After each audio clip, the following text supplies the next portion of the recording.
एक कुंती नाम का औरत रहती है। उनकी दो बेटा था।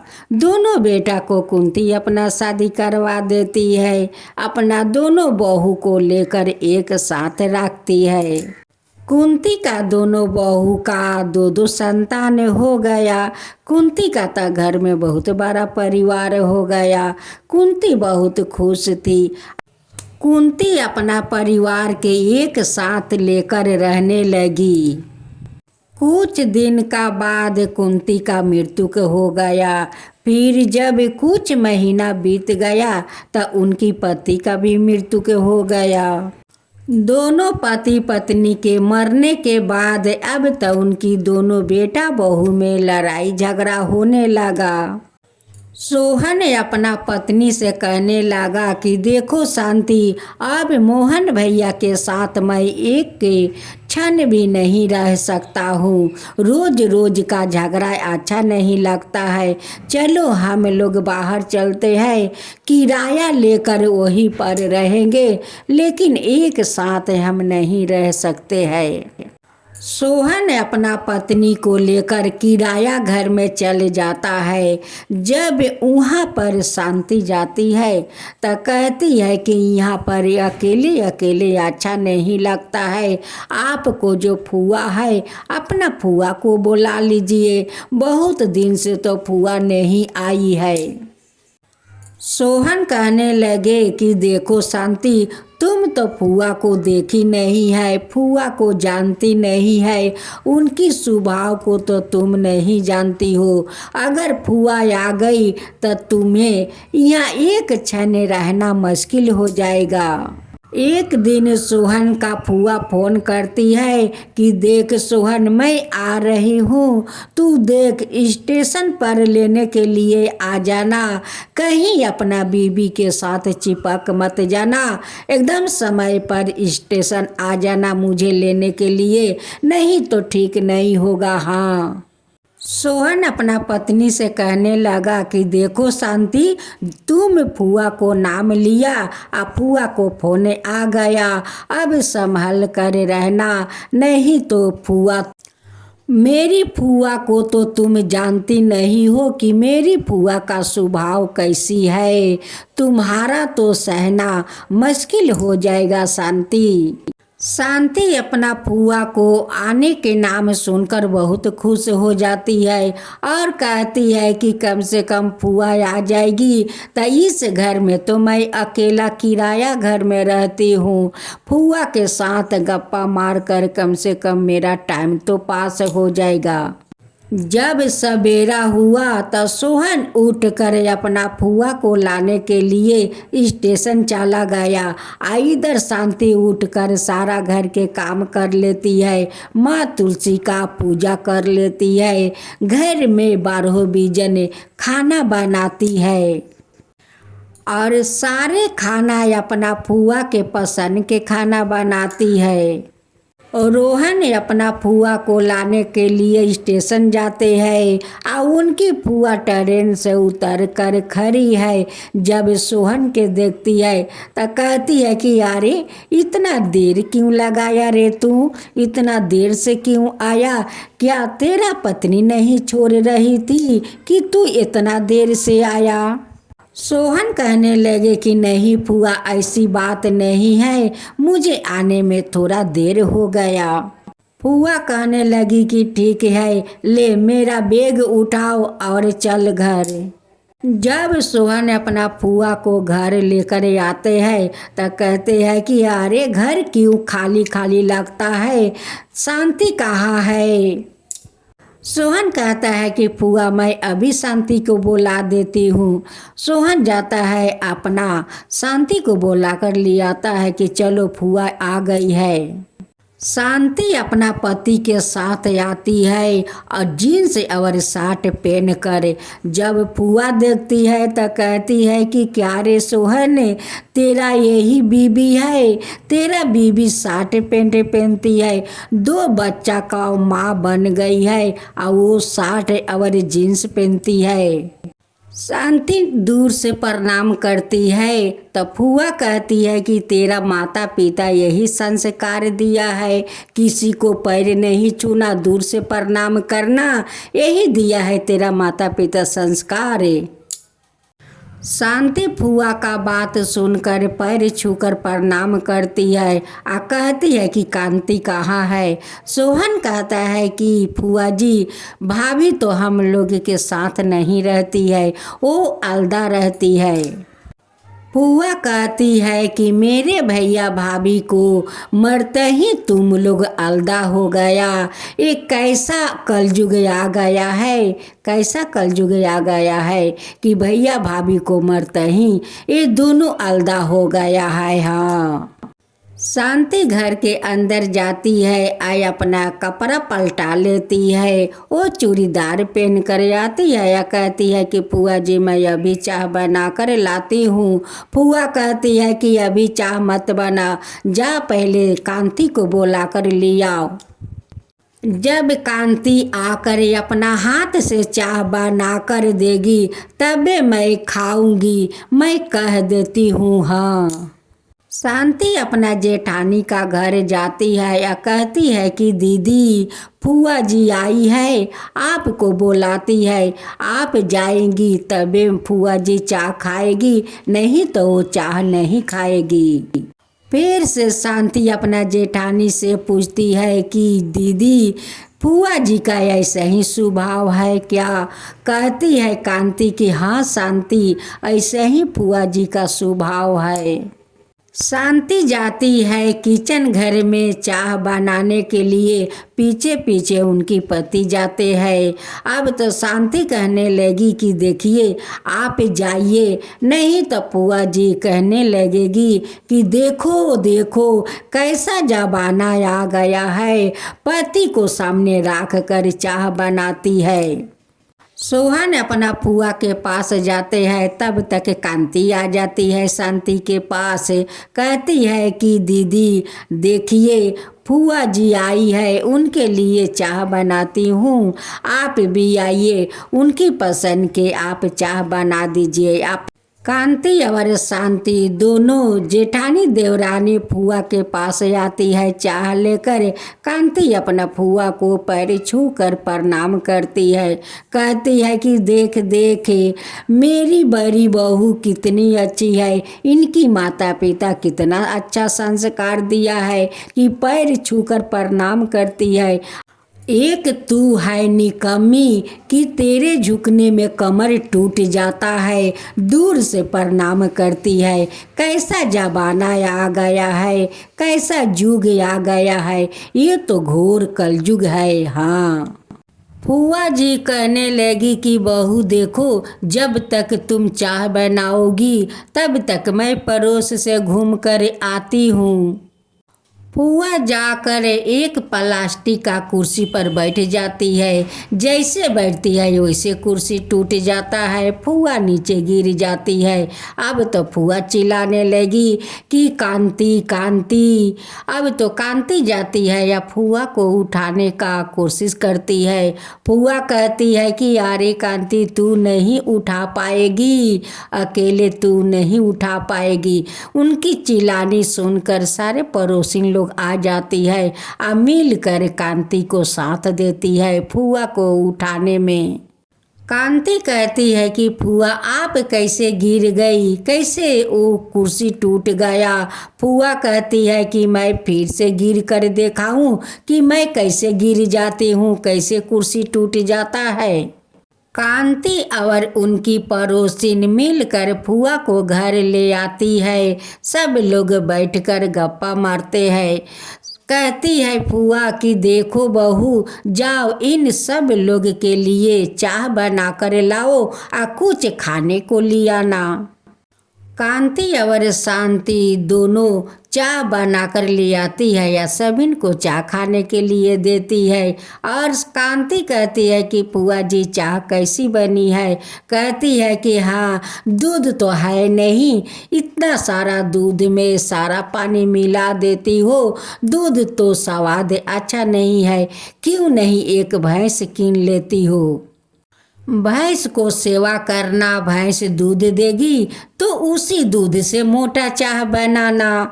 शांति कहती है कि नहीं नहीं पुआ जी, हम लोग दूध कीन कर मोटा चाह बनाकर आपको खिलाऊंगी, लेकिन भैंस नहीं रखूंगी। शांति कहती है कि फूआ जी, भैंस को देखभाल हमसे तो होगा नहीं। फूआ कहती है कि यारे तू तो कमजोर है, तू तो काम करने के डर से डरती है, हाँ ना तो क्या। सबिन पड़ोसिन चाय खाकर अपना अपना घर चली जाती है। फूआ कहती है कि तुम लोग खाना बनाओ, तब तक मैं पड़ोस में से आती हूँ। कांति कहती है कि देखो शांति, फूआ जी तो पड़ोसिन का घर गई है, ना जाने वहाँ पर कैसा व्यवहार करेगी। शांति कहती है कि ये तो माँ तुलसी बचा सकती है पड़ोसिन लोग का। फूआ पड़ोसिन का घर जाती है तो देखती है कि सुमन मुंह फुलाकर खटिया पर बैठी है। फूआ कहती है कि क्या हुआ सुमन, क्यों तुम मुंह फुलाकर बैठी हो। सुमन कहती है कि फूआ देखिए, मेरा एक डगी है, जब डगी का छोड़ता हूँ तो रामा जी का घर में चला जाता है। अब तो रामा बहन मुझसे बहुत झगड़ा करती है। फूआ कहती है कि क्यों डगी को लेकर झगड़ा करती है। सुमन कहती है कि जानती नहीं हो फूआ जी, उनकी पति जो वकील है उसलिए उनकी ज़्यादा घमंड है। फूआ कहती है कि तेरा पति तो जज है, तेरा क्या कम घमंड है, तू भी तो घमंडी है। सुमन वहाँ से उठकर चली जाती है। रामा आती है, आकर देखती है फूआ बैठी है, वहाँ पर आकर रामा बैठ जाती है। फूआ कहती है कि क्या रे रामा, क्यों पड़ोसिन से झगड़ा करती है, एक डगी को लेकर क्यों झगड़ा करती है। अरे मिलजुल कर रह, देख आफत विपत पड़ेगा तो पहले पड़ोसिन दौड़ कर आएगी, तेरा रिश्तेदार नहीं आएगा, वो तो बाद में आएगा, आगे आएगी तो पड़ोसिन लोग आएगी। फूआ जी, मैं भी पोसू से प्यार करती हूँ, लेकिन डगी जाकर मेरा सारा सामान तहस नहस कर देता है, वो मैं कैसे सहन करूँ। और वो जान सुनकर जाकर मेरे घर में ढुका देती है। फूआ कहती है कि ठीक है, मैं सुमन को बुला कर ले आती हूँ, आमने सामने बात करती हूँ कि क्यों ऐसा करती है। जब फूआ जाती है सुमन के घर तो जाकर देखती है कि सुमन तो अंगना में बेहोश पड़ी है। अब देख कर तो फूआ चिल्लाने लगी कि रामा रामा देखो, सुमन तो बेहोश है। रामा सुनकर दौड़े दौड़े जाती है और सुमन का मुंह पर पानी का छींटा मारती है, लेकिन सुमन का तो होश नहीं आता है। अब रामा कहती है कि वकील जी तो अपना ऑफिस गए हुए हैं, मेरे पति तो घर में ही है, मैं अभी अपना पति को बुला कर ले आती हूँ, इन्हें अस्पताल ले चलकर इलाज कराती हूँ। रामा का पति आते हैं और देख कर कहने लगे कि मैं अपना गाड़ी अभी निकालता हूँ, और निकाल कर इन्हें अपना गाड़ी पर रख कर अस्पताल ले जाता हूँ। रामा का पति अस्पताल में भर्ती करवा देते हैं। कुछ देर का बाद जब सुमन का होश आया तो कहती है कि मैं यहाँ पर कैसे आया हूँ, कि मुझे ले आया यहाँ पर। रोमा वहीं पर बैठकर रो रही थी तो फूआ कहती है कि अरे रामा, तू रो रही है, तेरे पास तो दिल है रे, तेरा पड़ोसन के लिए तुझे माया है, आज उसके लिए तू रो रही है। रोमा कहती है कि सुमन, तुम ठीक होकर अपना घर चलो, मैं तुम्हारा साथ कभी झगड़ा नहीं करूँगी, कभी नहीं करूँगी सुमन तुम्हारे साथ। सुमन कहती है कि रामा बहन, अब कभी अपना डगी को तुम्हारा घर में नहीं छोड़ूंगी, अब अपना डगी को बांध कर रखूँगी। सुमन ठीक होकर अपना घर आ जाती है। अब तो सारे पड़ोसिन मिलजुल कर रहने लगी, फुआ के संगे गप्पा मारने लगी। अब तो कांति शांति देख कर बहुत खुश है कि फुआ देखो जब से आई है तब से सभी को घर में खुशियाँ फैलाई है। शांति अपना जेठानी से कहती है कि देखिए दीदी, हम लोग का बिखरा हुआ परिवार फुआ आकर एक कर दी, हम लोग का परिवार को एक मिला दी। देखिए कितना हम लोग के घर हम लोग का भाड़ा भाड़ा लगता है दीदी। देखिए जिधर माने फुआ जी जाती है उधर खुशियाँ फैलाती रहती है। देखिए सारा पड़ोसिन को एक कर दी, सभी को झगड़ा समाप्त करवा दी। शांति कहती है कि फुआ जी आप तो कमाल कर दिया, जहाँ जाती है वहाँ पर कमाल कर देती है। शांति कहती है कि फुआ जी ऐसा लगता है कि माँ तुलसी हम लोग का घर में आ गई है और सब परिवार को एक मिला रही है, सारा पड़ोसिन को एक मिला रही है, घर घर घूम घूम कर सभिन को एक कर रही है फुआ जी।